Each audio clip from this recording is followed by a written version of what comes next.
what hope really is. Imagine yourself perhaps on a sailing vessel. Your ship is caught in the perfect storm. The wind, the waves, the clouds, the driving rain all obscure your vision as your ship is tossed about on the waters. You don't know where you are. You don't know what's happening. You're just trying to keep your ship afloat when you're thrown crashing against the crags. Your ship immobilized. You're stuck there. What will you do? You know, if you are thrown overboard, the ocean will swallow you up, and perhaps you will soon be smashed against the rocks, losing your life. And yet the ship is breaking up. Soon you'll have nothing left to cling to. Can you imagine that desperate feeling you would have? But as you look out across the horizon, you see a light dimly in the distance. You're not that far from the shore. But in these conditions, you couldn't possibly swim. You hear a crack in the night. You hear a harpoon whizzing through the air. And you hear it hit its mark on the side of your ship. As you look, soon you see a cord stretched out between your ship and the safety of the shoreline. You take a hold of the cord, but then you think, I can't do this. I know this cord goes to safety on the other side, but the wind, the waves, the rocks, it's too much for me to make it across. What will you do? As you watch, you see a figure beginning to come towards you, holding on to that cord, getting closer and closer, taking a hold of you, lifting you up, and carrying you. You are rescued as you hold on to that cord with dear life. What is that? We're talking about hope.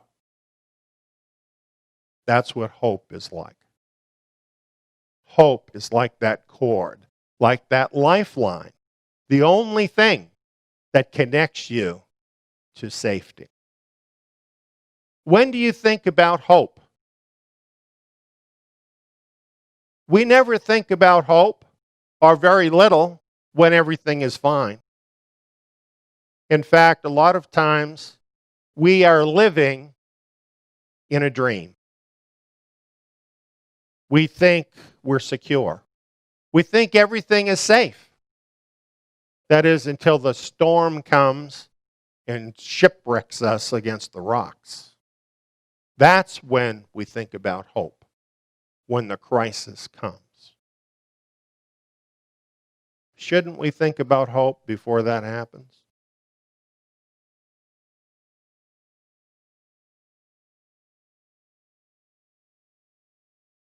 Tikva is the Hebrew word translated as hope.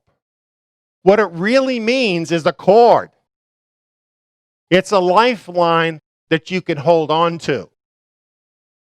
So it is figuratively hope. We all need something we can hang on to. Let's talk about Israel.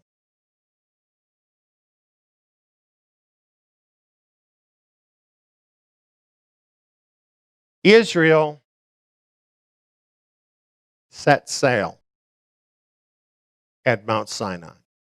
Now, you might think Israel set sail when they left Egypt. But that's not really what happened. Israel was rescued. And it was at Mount Sinai that Israel was truly organized into a nation. This is when Israel received its national mission and was put on its way, launched into the world to accomplish its mission.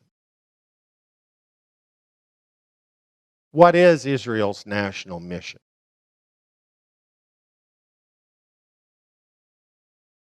Well, here's some things listed in the scriptures. First, from Exodus 19, where Israel is offered the opportunity to enter into a covenant with Yahweh. Be the unique possession of Yahweh in the earth. Totally different, set apart from every other nation. Be a kingdom of priests, a holy nation. Other verses fill this picture out and tell us that Israel's mission is to be a light to the nations, a leader leading the way in truth, to bring Yahweh's salvation to the world is part of Israel's mission. To actually be His glory in the earth in human flesh. That's a tall order. How could any nation possibly fulfill such a mission? Yahweh said how? Obey His voice and keep His covenant. Doesn't sound too hard. Israel set out from that point. They were very confident as they set out on their mission. They were organized by Yahweh to actually be able to accomplish their mission. But it wasn't very long at all before trouble started setting in. And you know, they had moments of glory. They had wonderful times in their history where they were rising up towards that mission, and then they would fall off and never quite get there, never quite complete their national mission. And as time went by, that mission seemed to become very dim in their minds, and they became more concerned with themselves, with what they wanted, and not very concerned at all about their national mission. Where did this lead them? National shipwreck. Pretty soon they were in the very position we were talking about as we started talking about this, right? Their glorious ship that was going to take them to the fulfillment of their mission was crashed upon the rocks. And it seemed like fulfilling their mission was going to be impossible. What am I talking about? I'm talking about what happened to the nation. First, they were split in two. Then, the northern kingdom, which was the 10-tribe kingdom of Israel, immediately sank into the worst possible apostasy and idolatry. And though Yahweh allowed hundreds of years to pass, there was not one righteous king throughout that entire administration of Israel. And They just got worse and worse. They were warned by the prophets to turn around, but they wouldn't. They lost all sight of their national mission and even of their personal mission of obeying the covenant. They became so bad that just being in that land was an affront to the name of the only true God. And he sent the Assyrians to remove them off their land out of his sight. They did that. They deported the whole country, the northern kingdom of Israel, all the people. They deported off to locations in Assyria, far away from Israel. And as time went on, they were dispersed from there, literally, to the most distant parts of the world, where they became assimilated into the world, totally losing that precious legacy of theirs and that precious position and that precious treasure of the mission that they had been given. I wish I could say that the southern kingdom of Judah did much better. And they did do a little better. They did have some righteous kings in the line of David, but not many, 4 or 5. And they did sink into apostasy also. So that eventually later on, they too were deported off of their land, this time by Babylon, where they lived in a foreign land. Later on, according to Yahweh's purpose, he allowed a remnant of them to return to the land. But it was only a small remnant. Most of them did not want to go back. Most of them wanted to live in Babylon or live in other parts of the world, and they too became scattered throughout the earth. And that small group, that remnant, they did rebuild so that there was a nation there when Yahweh chose to raise up the Messiah, Yeshua. But they weren't able to hold on to things long. They too, once again, sank into apostasy. They were again removed from their land and continued that way for many centuries. And most of them are still that way, assimilated into the world. This is a shipwreck, a national shipwreck. And just imagine this, the nation of Israel that had this wonderful mission scattered throughout all of the earth. What a hopeless situation that is. No one would ever believe that it would be possible to reverse a failure that total and complete. And yet, Israel does have hope. Think about it. Our mission. We were lost. Our mission was completely scuttled. What hope did we have?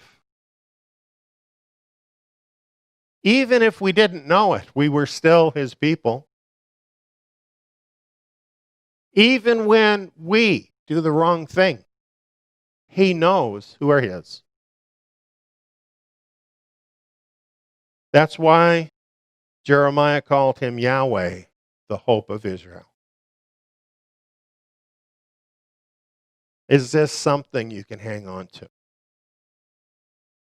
Here's the prophecy: Yahweh, hope of Israel, all who forsake you shall be disappointed. Heal me, O Yahweh, and I will be healed. Save me, and I shall be saved. What we find is that we cannot heal ourselves. We cannot save ourselves. Nobody can. And this is what happened to Israel. And yet, there is still a lifeline, a cord to hang on to. And in a very real way, that's Yahweh himself, who simply would not let go of his people. Well, if salvation is to come from Yahweh, how would it come? What we find is the hope for salvation must be both personal salvation as well as national salvation. You know, it's kind of interesting. Some people say that their hope is in Messiah, and they may say it's the hope of heaven. Some who are better informed may say it's the hope of the resurrection at Messiah's coming. That's their hope. Well, that is not, of course, contrary to the Scriptures. There is a personal hope. But they might say to us, well, when you talk about the second Exodus and the remnant returning to the land, well, that is another hope. And there can only be one hope. And that is where they're wrong. Because there has to be a personal hope, but that does not do away with our national mission. And Yahweh is not going to allow us to fail. As his nation, we still need his salvation. And we need to succeed. We need to fulfill his national mission. So, that is why we have a personal hope and we have a national hope. Let's look and see how those two things are in Scripture and how those two things really go together. First, our personal hope. And of course, we know that our personal hope is in Yeshua Messiah. The prophet Jeremiah prophesied about this. And you know, when you read the context in Jeremiah 31, it's very interesting because it is in the context of the failure of Israel. The failure of Israel to keep the covenant. And the punishment that would come upon Israel because of that. And being scattered throughout the earth. And Jeremiah gives the solution. First of all, as personal salvation. This is what we read in Jeremiah 31 through 34. Behold, the days come, says Yahweh, that I will make a renewed covenant with the house of Israel and with the house of Judah. Now, there's two things I want to say here. The renewed covenant is not made with some Gentile group. And the renewed covenant is not made with the Jews alone. What this is telling us, the renewed covenant is with the house of Israel scattered through the world as they may be, and with the house of Judah as well. And what is unique about this covenant? Well, they broke the covenant that was written in black and white. Yahweh says, I will put my Torah in their inward parts and in their heart I will write it. What a difference. What a difference. a complete change of heart. A desire to want to keep his covenant, to want to hear his voice and do what he says, to want to obey him. A new heart. Think about it. And he says, they shall all know me. Now think about that. It's not just about words on a page anymore. It's about everybody, every Israelite personally knowing the living God. And it offers this provision: I will forgive their iniquity, and their sin will I remember no more. It was sin that got them in this predicament, but the renewed covenant was going to provide for forgiveness and a new heart and a new way forward. Well, of course, that's what Messiah is all about, right? He came, he said the night before his death, as he took the cup and gave thanks, he says, all of you drink it, for this is my blood of the renewed covenant, which is poured out for many for the remission of sins.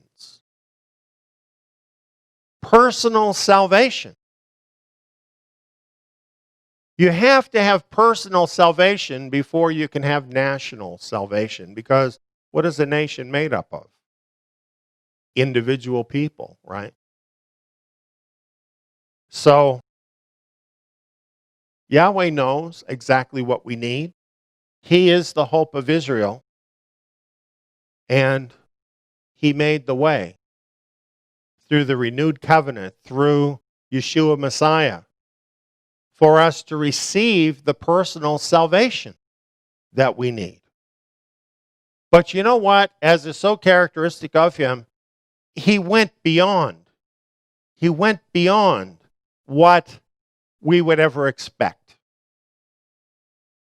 What I'm talking about, of course, is offering that same salvation to the Gentiles.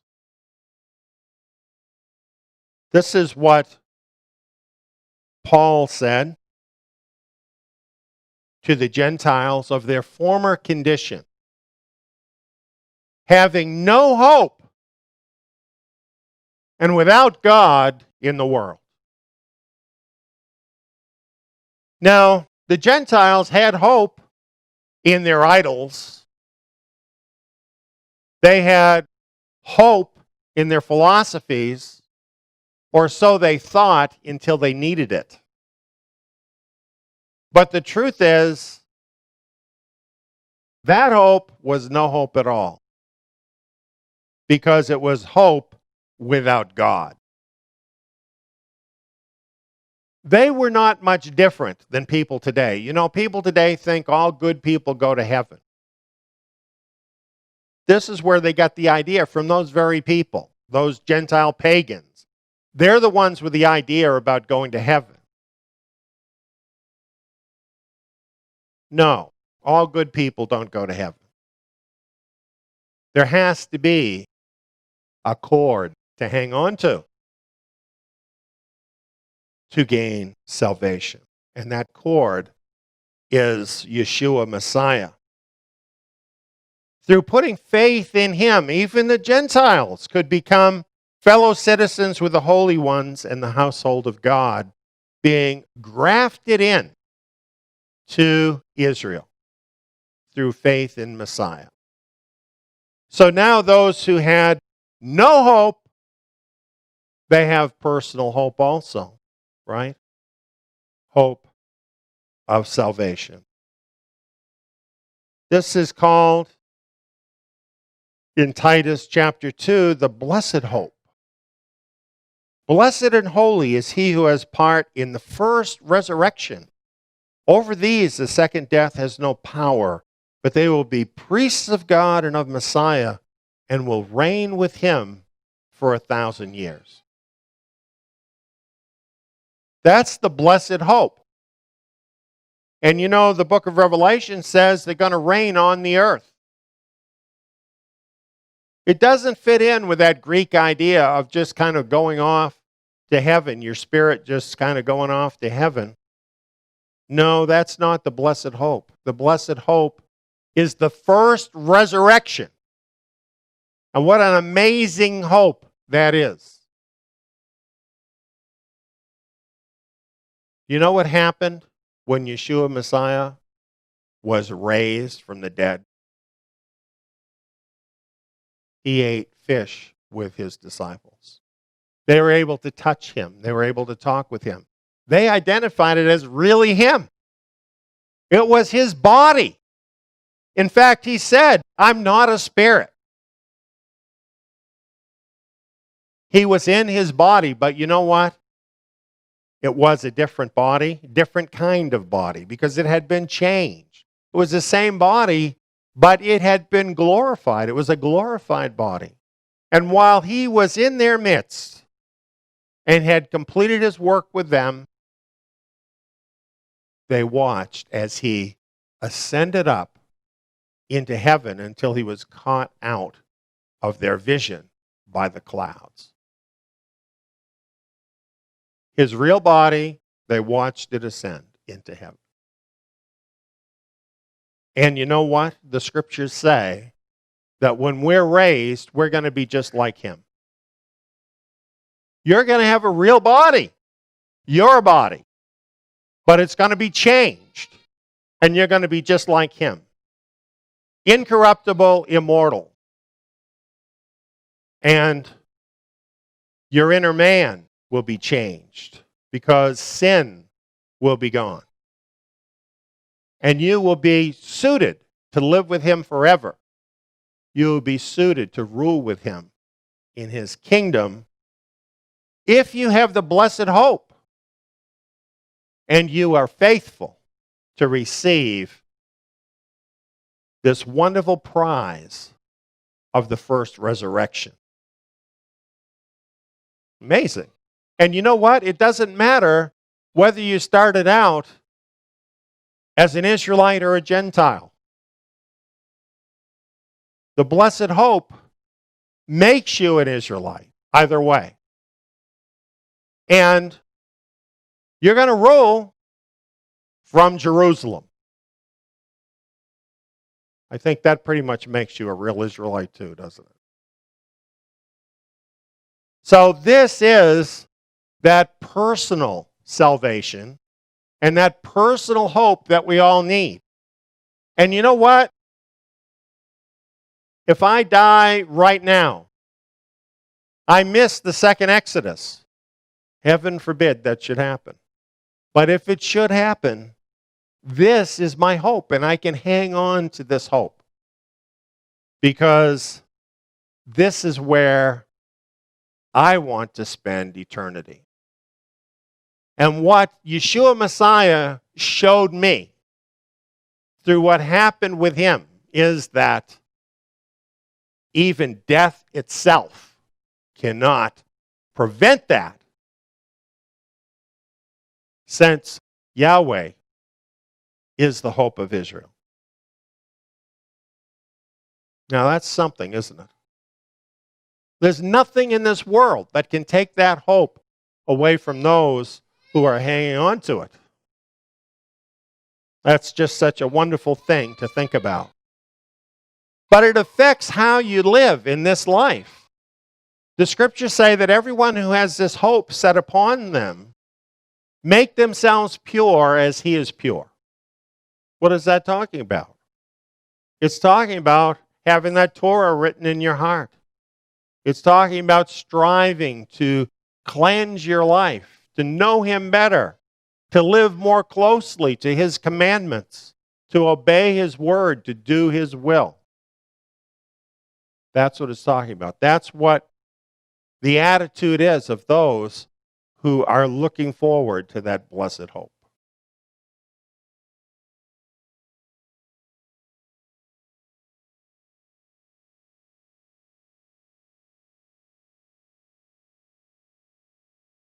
Now that we've got the personal issues settled, We can talk about Israel's national hope.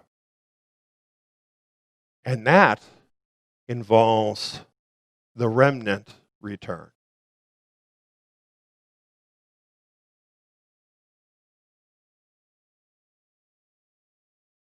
We're back on track. Somehow, through Yeshua Messiah, our ship gets put back together again. The crew gets reassembled. We get a new vision. But it's the old vision. It's the mission that we had from the beginning. But we have a new heart in order to complete it. We have a hope. We know we're going to do it this time. And what is our mission? To be the unique possession of Yahweh in the earth.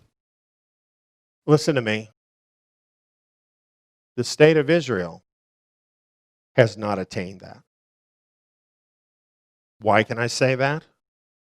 Because while I am a supporter of the state of Israel during this present time, I also know that the state of Israel was not built by people who were seeking to do this. Many of them were atheists. Many of them still are.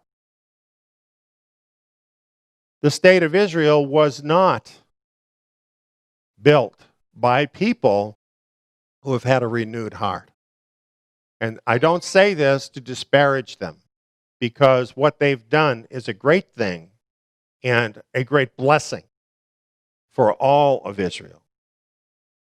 But nevertheless, it remains for Israel to rise up to truly be that unique people in the earth, to be a kingdom of priests and a holy nation in the world, to be a light to the nations, a light of truth, to bring his salvation to the world, and yes, to be his glory in the earth. Now, if we face facts, we have to say the church system has not done this. In many commentaries that you look at that talk about the mission of Israel, the commentaries will say that this has fallen to the Christian church. And yet, when we look at the history of the Christian church, do we find anything different than when we look at the history of ancient Israel? Is it not the same disobedience? Is it not all of the same kind of problems? And has the Christian church really succeeded in being his glory in the earth? Have they not had enough time to try that? I'm not saying they're not saved, but I am saying Israel's national mission is not their mission. And they've proven that long ago. Israel's national mission remains for Israel. But how will we accomplish it? To obey his voice, to keep his covenant. And that includes to return to the land. Because that's part of the Torah. That is in the Torah. It says that when we would repent, that's what we will do. Return to the land. This is what it's going to take to make the world see that the God of Israel is real. For us to return to the land. That is such an important part of our national mission. That's why Jeremiah says, really Yahweh says, there is hope for your latter end, says Yahweh. Your children shall come again to their own border. You know, even before we hit the rocks, Yahweh was already saying what our hope would be. But it would be in the latter end, in the last days, that it would happen. That's the promise for Israel. That is the lifeline we can hang on to. Let us hang on to that promise. Let us be determined to complete that mission. Well, here are a few other points. Hosea chapter 3, verse 4 and 5. For the sons of Israel shall live many days without king, without prince, and without sacrifice, and without sacred stone, and without ephod or idols. Afterward, the sons of Israel shall return and seek Yahweh, their Elohim, and David, their king, and shall come with trembling to Yahweh and to his blessings in the last days. This is something that has been reserved by Yahweh for this generation. That's why it's so important to us right now. That's why we need to focus on this, realizing that this is when it needs to happen in these last days. The scriptures tell us more about this, really much more than I can go into in just this message. He says, for behold, the days come, says Yahweh, that I will turn again the captivity of my people Israel and Judah. Now, you know what? A lot of the remnant of Israel scattered throughout the earth, they don't even know they're in captivity. They think they're actually natives of those places. And you know, regardless of what they think, they are captives. They're captives to the world. We are in captivity. And when you get a right mental attitude, when you're thinking like he thinks, you're going to start feeling those chains upon you. You're going to know that you are a captive. And these words will rise up in your heart as a hope. I will turn again the captivity of my people, Israel and Judah. Now look at that. Again, it's both Israel and Judah. It's not just the Jews. Yahweh used the Jews to open up the way to Israel. But this work isn't completed until it's both Israel and Judah that makes the return. Yahweh says, I will cause them to return to the land that I gave to their fathers, and they shall possess it. Now, this is amazing. It's amazing that the Jews are there, that there's a nation of Israel there today. But just imagine how amazing it's going to be when all of these Israelites, this scattered Israel from all the world, returns to Israel with a changed heart. What that's going to look like. Can you even imagine it? It's a miracle.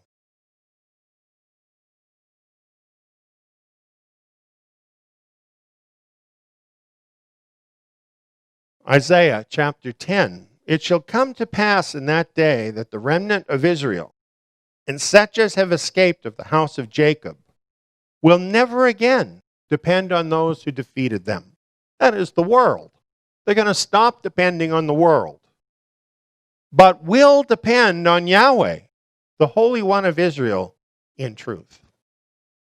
Now, this makes the point that I'm trying to show you, that the remnant of Israel are people who are depending on the Holy One of Israel in truth.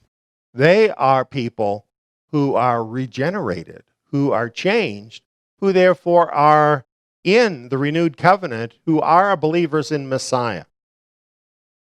This has not happened yet. It says, the remnant will return, the remnant of Jacob, to the mighty God. For though your people, O Israel, be as the sand of the sea, a remnant of them will return. Now, what is that telling us? It's telling us that not all of scattered Israel will return. It's going to be like what happened with Judah in Babylon. They didn't all return. A lot of them liked Babylon. A remnant returned. A faithful remnant. That's what's going to happen. It says, the destruction decreed shall overflow with righteousness. For the Lord Yahweh of hosts will make a determined end in the midst of all the earth. It's talking about the final generation. It's talking about the judgment that Yahweh is going to bring upon the nations. And before that happens, his remnant will return to the land.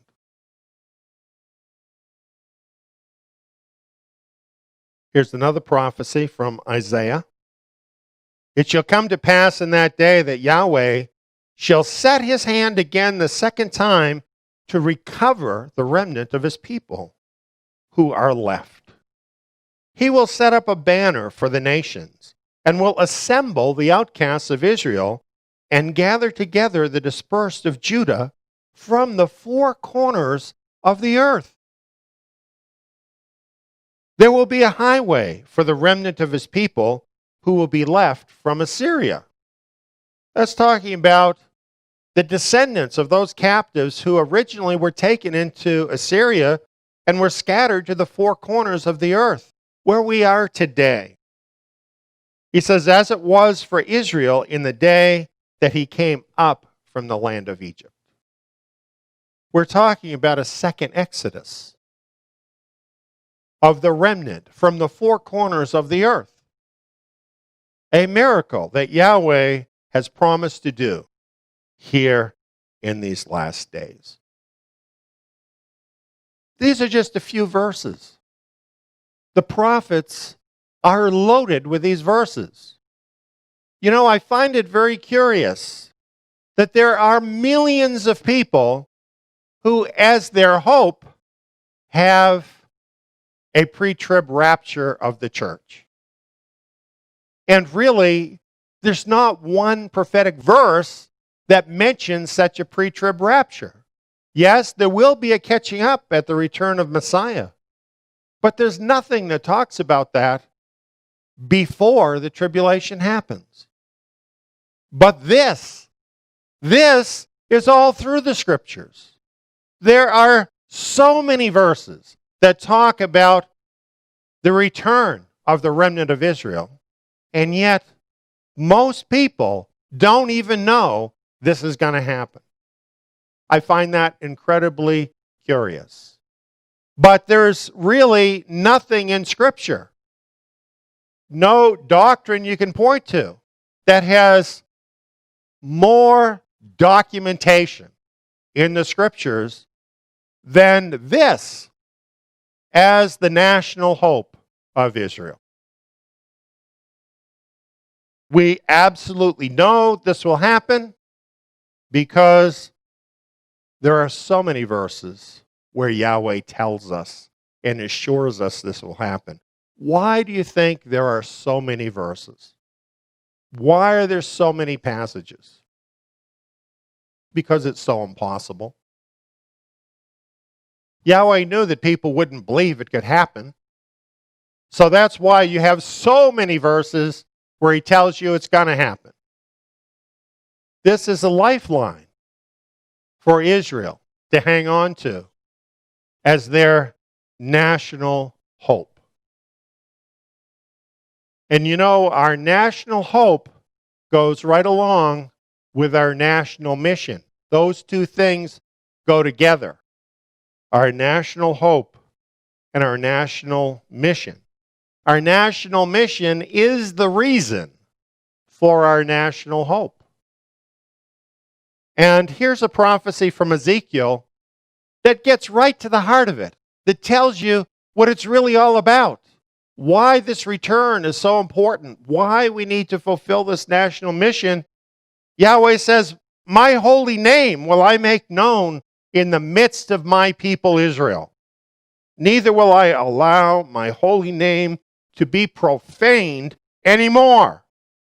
And the nations shall know that I am Yahweh, the Holy One in Israel. You see, this is not primarily about us. This is about Him. He gave us this mission for the sake of His name in the world, that people would be able to see there's a people in this world that are different than the rest of the world. There are people that have something solid to hang on to. There are people that have Him. That is going to look so much different than anything this world has ever seen. And at exactly the right moment, that the nations will have to know that Yahweh is the Holy One in Israel. Now, we've seen that only a remnant will return. You know who those people are?